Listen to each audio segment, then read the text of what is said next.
ایک مرتبہ حضرت علی رضی اللہ تعالیٰ عنہ قبرستان تشریف لے گئے۔ وہاں پہنچ کر قبر والوں کی طرف متوجہ ہو کر فرمایا: اے مقبور والو، اے بوسیدگی والو، اے وحشت اور تنہائی والو، کہو کیا خبر ہے، کیا حال ہے؟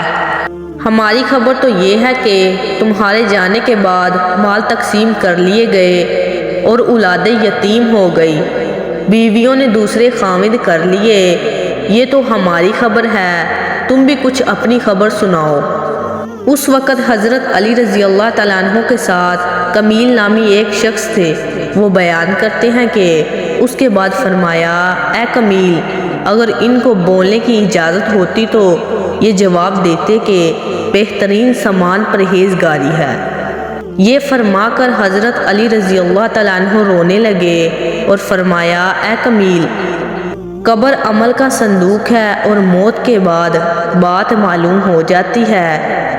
یہ قبر عمل کا صندوق ہے، اور یعنی انسان جو کچھ اچھا برا عمل کرتا ہے وہ اس کے ساتھ چلا جاتا ہے اور اس کے ساتھ وہی رہتا ہے۔ جیسا کہ حدیثوں سے ثابت ہے کہ نیک اعمال اچھے آدمی کی صورت میں آ کر میت کا دل لگاتے ہیں اور اس کی دلداری کرتے ہیں، اور برے اعمال بری صورت میں بدبودار بن کر آتے ہیں جو اور بھی اس کی اذیت کا سبب بنتے ہیں۔